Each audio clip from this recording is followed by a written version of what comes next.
रहे हैं one star news, एक कदम सत्य की ओर। नमस्कार, मैं सूफिया खान, आप देख रहे हैं A1 स्टार न्यूज। जिला नरसिंहपुर के गाडरवाड़ा विधानसभा की विधायक श्रीमती सुनीता पटेल ने एडिशनल एसपी राजेश तिवारी के स्थानांतरण को लेकर भोपाल के एमएलए रेस्ट हाउस में दिनांक 21 सितंबर 2020 से धरने पर बैठी हुई है। आइए आगे जानते हैं कांग्रेस विधायक सुनीता पटेल से क्या है पूरा मामला। नमस्कार, मैं हूं इकबाल खान। हमारे साथ हैं गाडरवाड़ा के विधायक सुनीता पटेल जी।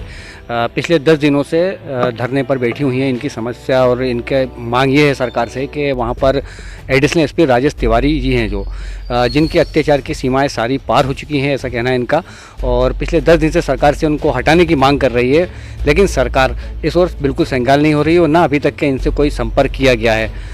सुनीता जी, आप यहाँ पे 10 दिन से धरने पर बैठी हुई हैं, तो आपकी ये जो मांगे हैं, जो आपने यहाँ पर बोर्ड लगाया है अवैध उत्खनन, बढ़ते हुए अपराध पर, वहीं शिवराज सरकार ऐसा आजकल प्रतीत बता रही है अपनी ओर से कि मतलब वो भ्रष्टाचार को और अपराध को पूरी तरह से लगाम लगाने में बिल्कुल सक्षम है और कई अपराध और बड़े बड़े अपराधियों को सलाखों के पीछे भी भेज रही है। उसी पर आप मांग कर रहे हैं सरकार से कि मतलब एडिशनल एसपी द्वारा वहाँ पर अत्याचार किया जा रहा है, फर्जी एनकाउंटर किया जा रहा है, क्या मामला है, ज़रा विस्तार से बताइएगा आप।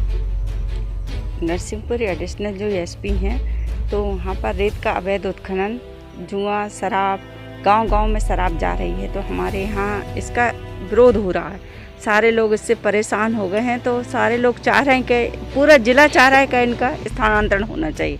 हमारे यहाँ 2 मर्डर हुए और उनको एनकाउंटर के नाम देकर उनको रफा दफा कर दिया, तो उसकी जांच के लिए मैं यहाँ बैठी हूँ कि उसकी जांच करवाई जाए और उनका स्थानांतरण करवाया जाए। जिनका मर्डर हुआ है, क्या वो अपराधी थे क्या?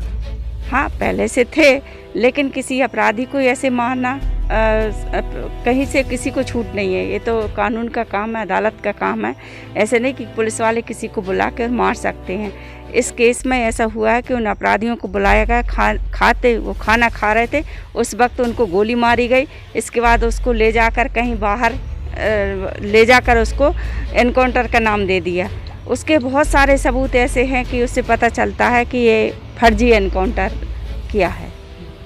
राजेश तिवारी जो एडिशनल एसपी, इन पे आप आरोप लगा रहे हैं, क्या इनसे कोई रंजिश थी उनकी अपराधियों की?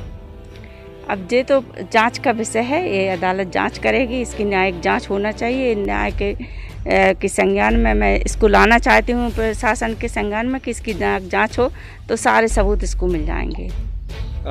अभी तक के आप 10 दिन में धरने पे यहाँ बैठे हुए हैं, किसी ने आपसे संपर्क किया यहाँ पर धरने को लेकर के?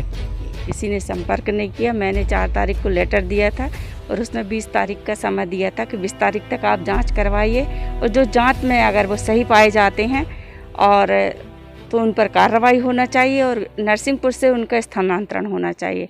लेकिन मैं 21 तारीख को पूरे दिन विधानसभा में मेरा धरना रहा।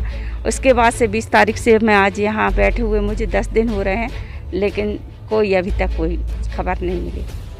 क्या मांगे हैं आप शिवराज सरकार जी से, क्या मांगे हैं आप? नहीं, कोई मांग मेरी कोई बड़ी मांग नहीं है। ये तो स्थानांतरण होते ही रहते हैं, इनको वहाँ से हटा दिया जाए, उनका स्थानांतरण कर दिया जाए। बस मांगे है कि इसकी जांच करवा ली जाए, कोई बड़ी मांग नहीं है, लेकिन छोटी सी मांग है। तो स्थानांतरण रूटीन का काम है कि अधिकारियों के होते रहते, जबकि उनको यहाँ 1.5 साल से ज़्यादा होगा, 2 साल होने वाले हैं।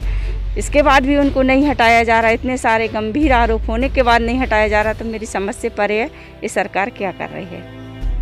चलिए, बहुत बहुत धन्यवाद आपका।